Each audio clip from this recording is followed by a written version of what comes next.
Amis de la mesure, bonjour.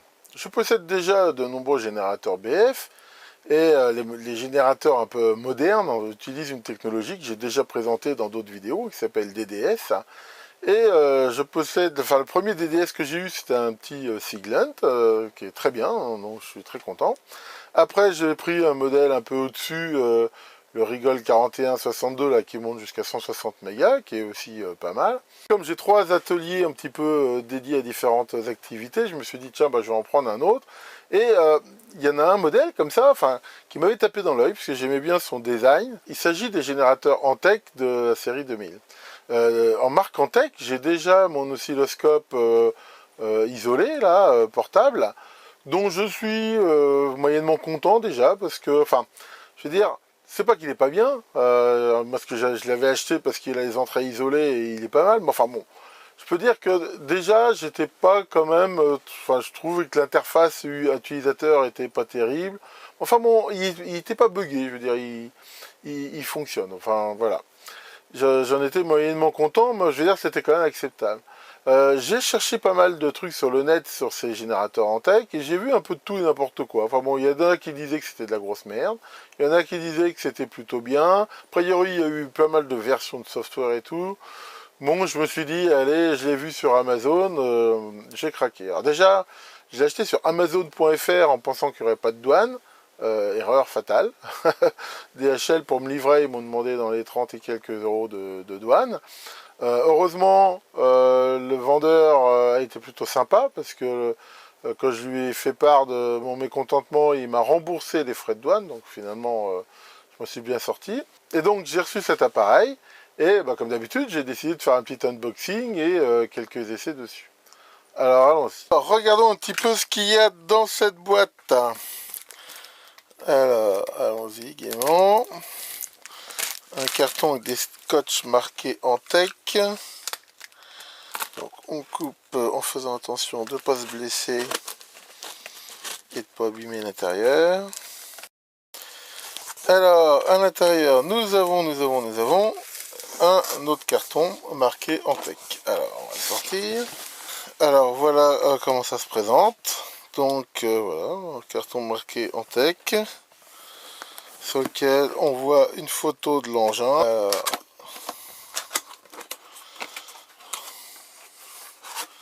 Qu'est-ce qu'on découvre à l'intérieur?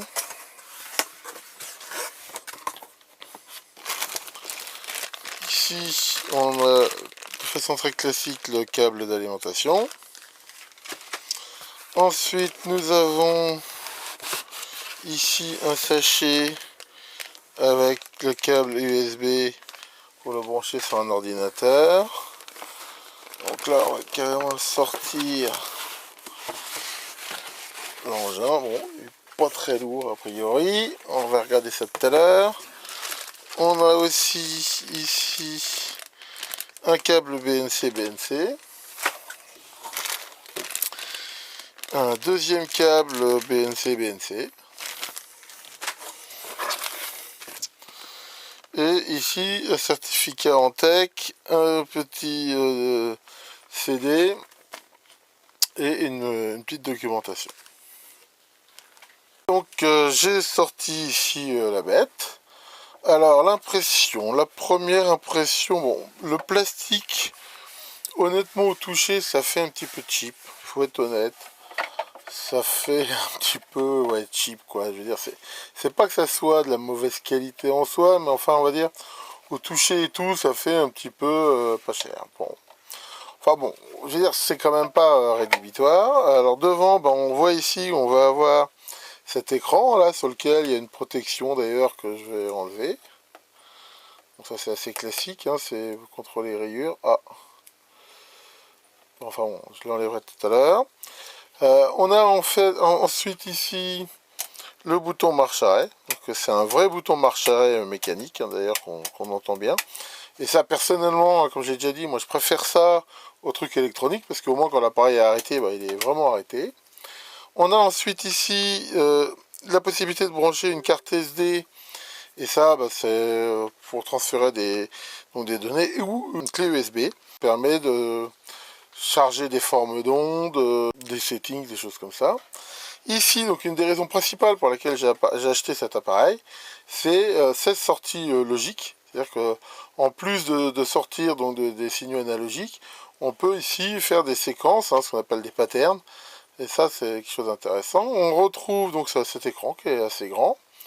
Ici, des boutons de fonction donc qui vont dépendre en fait du contexte, hein, qui apparaît devant. Bon, le toucher, pour se plaindre, hein, le toucher du bouton, j'ai vu pire. Et ici, donc, on a toutes les différentes fonctions. Et ici, toute une série de BNC. À savoir qu'on a une synchro et l'entrée pour le fréquence mètre, hein, parce que cet appareil fait aussi fréquence mètre. Une entrée de modulation, une sortie de synchro et les deux sorties des deux voix. Alors il n'y a qu'une seule synchro pour les deux voix, mais bon, je pense pas que ce soit extrêmement gênant. Ici on a le bouton multifonction. Donc voilà, et derrière on va retrouver une entrée et une sortie 10 MHz. Alors ça c'est intéressant parce que ça va permettre, si on a une meilleure source de fréquence, de les synchroniser.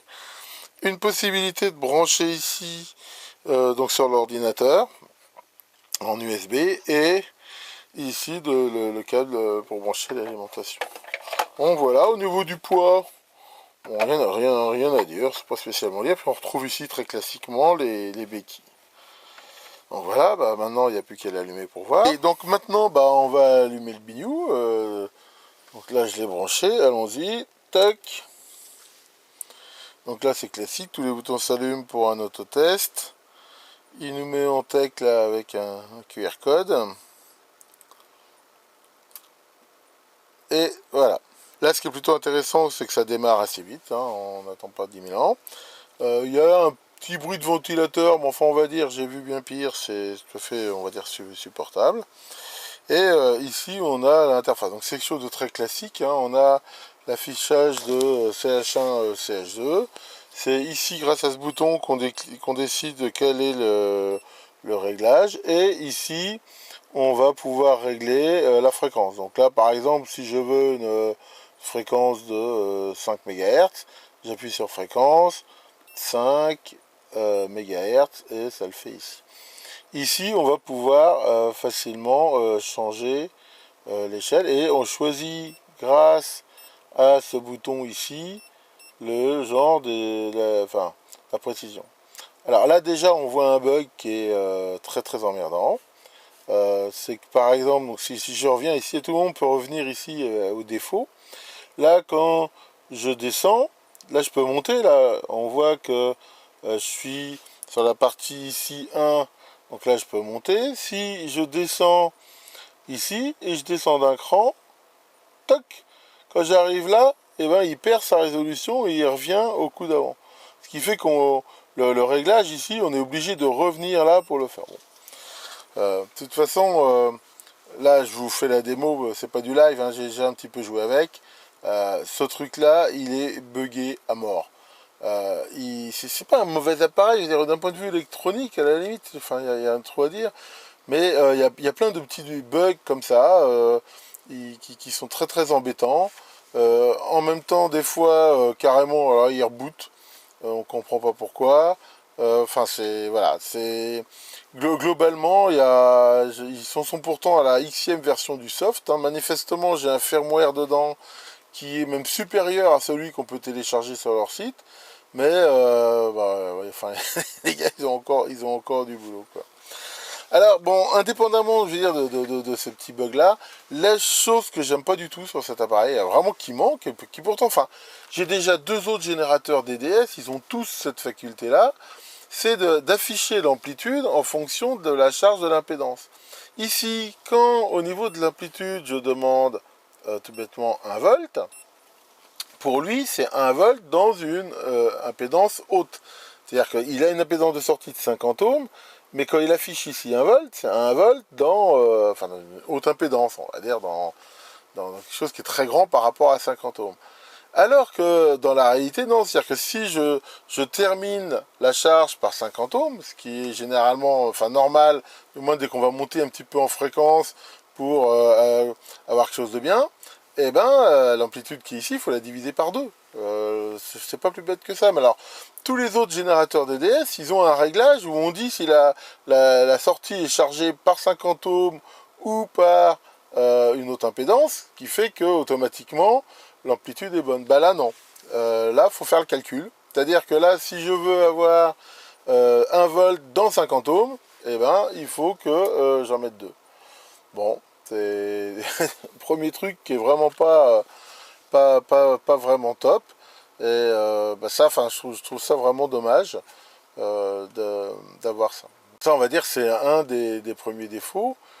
Sinon, on va dire, du point de vue, enfin, à la limite, ergonomie, on va dire, c'est encore, bon, j'ai vu mieux, mais c'est pas encore le pire qu'il y a. Mais après, c'est que, voilà, il y a des bugs, hein. Bon, je vais pas tous vous les montrer, hein, parce que c'est pas terrible. Mais enfin, on en voit un, par exemple, quand on est en sweep ici, voilà, qu'on va là, et ben voilà, par exemple, linéaire logarithmique, ça marche pas. Si il y a le tag frequency, par exemple, et ben la sortie marche une fois sur deux. Voire même des fois, on est en réglage comme ça, on revient sur un autre truc et le réglage, il se met pas en phase avec le bouton. Enfin bon, c'est plein de petits trucs comme ça.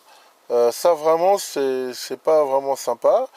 Une des choses pour lesquelles je l'avais acheté cet appareil, c'était ici la possibilité d'avoir ce qu'ils appellent le Word Generator. L'idée de ce truc-là, c'est de pouvoir avoir ici des sorties logiques qui changent pas, enfin, qu'on peut, ce genre de pattern, hein, des trucs logiques, qu'on peut faire soit manuellement à chaque fois modifier, soit automatiquement. Donc ça, c'était quelque chose, je vais dire, de plutôt intéressant. Mais l'éditeur, il est relativement buggé. Déjà, quand on arrive ici, pour mettre des valeurs, si on en met, ça marche pas. Il faut on peut en mettre plus que ce qu'il y a de sortie. Donc, il faut commencer là à les effacer. Voilà. Et bah, c'est vraiment pas clair. Alors là, faut les compter. Quand on fait Enter, ça marche pas. On revient ici, voilà, le clavier là, bah, il marche plus du tout. On sait plus. Le curseur est là, mais ici il est vraiment inopérant. Enfin voilà, c'est que des trucs comme ça. Enfin, ce qui fait que ce truc-là, en même temps, d'après ce que j'ai vu, on peut pas l'enregistrer là pour le coup sur la clé.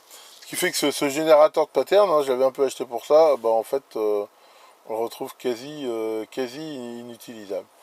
Enfin voilà, hein, c'est donc un appareil qui est décevant. Alors maintenant, bon, on va regarder au niveau électrique. Bon, électronique, il est pas si mal que ça. Je veux dire, à la limite, je dirais, il est utilisable, mais il a vraiment des défauts. Alors, je vais vous en montrer un d'ailleurs qui est très très marrant. Alors pour ça, bon, on va regarder un petit peu la sortie. J'ai branché la sortie du générateur sur l'entrée de l'oscilloscope. Alors je branche via un câble 50 ohms et une terminaison 50 ohms, et sur l'autre voie j'ai juste mis la synchro, histoire d'avoir donc là le signal de synchronisation qui est fourni à l'entrée de l'appareil. Donc là déjà ça illustre bien ce que j'ai montré, hein. On voit que là je suis réglé sur ces voies là dans un rapport de 1, et c'est pas via une sonde. J'ai réglé la sortie du générateur pour 2 volts crête-crête, et on voit qu'ici j'ai 1 volt crête-crête. Donc en effet, hein, donc je rappelle qu'on est chargé par 50 ohms, il faut tout diviser par 2 à la main, c'est pas top. Donc là on voit différents signaux, donc carré, triangle, impulsion, du bruit, les fameux signaux arbitraires. Donc là, bon, il y a une petite bibliothèque assez classique. Donc là-dessus, on va dire, rien à dire. Alors, si on le monte un petit peu en fréquence, c'est là que c'est marrant. Là, enfin, il y a un premier bug. Il est censé, ce modèle, aller jusqu'à 10 MHz. Donc si je fais au niveau de la fréquence et je lui demande 10 MHz, voilà, donc là, bien sûr, je remonte. Et d'ailleurs, on va même afficher ici la fréquence. Voilà, donc là, j'ai ajouté la mesure de la fréquence. Donc on voit qu'on a bien 1 volt et ici 10 MHz. Donc ça, c'est bon. Et regardez ce qui se passe. Si j'augmente la fréquence encore, donc normalement, je ne devrais pas pouvoir aller plus loin. Voilà. Et tac, à ce moment-là, là, je passe à 11 MHz. Le signal, il est à fond. Voilà. Donc là, il va à son maximum, mais il marche encore. Et je peux monter comme ça, je pense qu'à 20 MHz. Alors, c'est un bug, c'est-à-dire qu'il est 10 MHz, mais il monte jusqu'à 20. Par contre, quand on est au-dessus de ce qu'il peut faire, eh ben, la sortie est à fond. Voilà, si on redescend, tac, dès qu'on vient en dessous du max, bon, voilà, déjà une aberration. De toute façon, cet appareil-là, c'est le même. Alors, il existe, je crois, jusqu'à 100 MHz de sortie, mais il le décline avec des prix qui montent en plusieurs fréquences. Mais bon, j'ai même vu qu'il y avait, apparemment, il y a un hack possible. Hein. Il tourne sous Linux, hein, ce truc-là. A priori, il y a des gens qui l'ont hacké, on peut le hacker pour monter plus haut. Mais enfin bon, c'est pas le propos. Enfin déjà, voilà, ça voilà, c'est un des nombreux bugs de ce truc-là. Alors, bon, maintenant, il faut pas non plus être complètement négatif. Je veux dire, pour l'utiliser quand même comme un gêné de base, ça fonctionne, quoi. Je veux dire, on peut pas dire qu'il soit pas utilisable. Il a quand même, bon, après les grands trucs, les modes de modulation, voilà, AM, FM, enfin, on retrouve un petit peu ce qu'il y a dans un peu tous les DDS, mais je veux dire, c'est, voilà, il y a des bugs au niveau de l'interface, hein, des fois c'est pas très clair, voire des fois comme ça marche pas bien, et des fois carrément, voilà, enfin, moi j'ai joué avec pendant à peu près 1 heure ou deux. Au moins 4 ou 5 fois, le machin pof, il reboot. Voilà, donc ça c'est typiquement le gros bug, quoi. Exception de la mort dans le programme. Dès qu'il y a un problème, bah, on redémarre. C'est un petit peu le truc qui avait foutu en l'air la fameuse Ariane 5. Là, il y a eu une exception. Il avait tout redémarré en plein vol. Bon, là ça coûte moins cher, mais c'est comme ça. Enfin donc voilà ce qu'on peut dire sur cet engin. Bah, je suis quand même un peu déçu, hein, parce qu'il ne faut pas oublier que là, je l'ai trouvé donc sur Amazon.fr à 360 euros. Alors bizarrement, le modèle 10 MHz chez le vendeur était quand même moins cher que le modèle 5 MHz. Bon, donc j'ai voulu un petit peu profiter de ça. Bon, voilà, je suis déçu, je vais quand même pas le renvoyer. De toute façon, renvoyer à Amazon, c'est peut-être faisable, mais enfin bon, c'est compliqué. Il va quand même faire le job. Mais honnêtement, hein, si je le compare à mon Siglent, hein, le premier DDS que j'ai eu, qui est très bien, hein, d'ailleurs j'ai fait une démo dessus, et mon Rigol 41 de la série 4000, là, il n'y a quand même pas photo. Hein. Si vous voulez prendre un générateur DDS hein, de ce style-là, bah, prenez plutôt le Rigol, ou même Siglent, il est pas mal. Enfin, prenez ce que vous voulez, mais vraiment en tech, bah, pour moi c'est blacklisté, ça y est. Hein, genre, je me suis fait avoir, on va dire, 1 fois et demie, quoi. Il n'y en aura pas d'autres. Vraiment, c'est pas vraiment top. Maintenant, on va regarder un petit peu ce que ça donne avec l'analyseur de spectre. Donc là, j'ai branché la sortie du Géné réglée à 1 MHz, 1 volt crête dans 50 ohms à l'entrée de l'analyseur de spectre, hein, qui est là et réglé sur son défaut. Donc là, je mets en route la sortie de et la première chose qu'on voit apparaître, déjà ici, c'est un pic. Alors, on va regarder ce pic ici. Et on voit qu'il est à 497 MHz et à moins 44 dBm. Donc, c'est manifestement un pic parasite hein, qui doit venir de l'intérieur de l'appareil. Bon, il est à moins 44 dBm. Je rappelle hein, ici que l'affichage c'est logarithmique. Hein. Si on le remet en linéaire, on voit que c'est quelque chose de petit. Enfin bon, c'est quand même quelque chose de pas normal. Donc maintenant, j'ai réglé ici donc pour balayer de 800 kHz à 20 MHz. Et je mets toujours mon signal de 1 MHz ici. Donc là, on voit que là, pour le coup, au niveau des harmoniques, c'est relativement propre hein, pour un signal sinusoïdal. Hein, bien sûr, si je prends un signal carré, par exemple, là, on va voir plein d'harmoniques. Ici, on voit que c'est plutôt bon. Alors, ce que je vais faire ici, maintenant, aussi avec l'analyseur, c'est faire une mesure pour regarder s'il est à peu près constant sur sa bande de fréquence. Donc là, il est réglé pour balayer de 10 kHz à 9 MHz. Et on va changer ici l'affichage de trace là pour le mettre de type max. Ce qui fait qu'avec le temps, on va voir le maximum d'amplitude du signal et ça va nous permettre de voir si sur sa bande de fréquence il est plutôt stable ou s'il y a des variations. Donc voilà, au fur et à mesure des balayages, hein, on voit hein, que comme en plus il démarre pas toujours de façon synchrone, bah, on voit bien la moyenne. Donc là c'est plutôt bon quelque part, dans la mesure où on voit que a priori ça reste bien linéaire sur toute sa gamme de sorties ici. Voilà, donc un essai décevant, on ne gagne pas tous les coups. Donc ces générateurs, je vais quand même l'utiliser, mais pas déjà dans l'atelier que je voulais, justement, je vais le mettre dans un où j'ai besoin de moins de qualité, et je prendrai mon petit Siglent là où je voulais mettre celui-là. Et voilà, enfin honnêtement, moi je vous conseille pas cet appareil, je veux dire, je vais lui donner une note de allez, 6 sur 20. Parce qu'il ne faut pas non plus être complètement négatif, on ne peut pas dire qu'il ne fonctionne pas, je veux dire, mais voilà, il a beaucoup de défauts, c'est quand même pas à la hauteur, je veux dire, de ce qu'on pourrait attendre pour un appareil de cette gamme. Alors, peut-être qu'ils feront des mises à jour de soft, hein, j'en sais rien, mais enfin bon, pour l'instant, c'est quand même pas gagné. Pas de Maurice dans cette vidéo, je sais pas où il est, je l'ai pas vu de la journée, il doit être quelque part, mais je sais pas où. T'as toujours tort, le dieu nordique des achats maléfiques vous épargne ses tourments et à bientôt pour de nouvelles vidéos.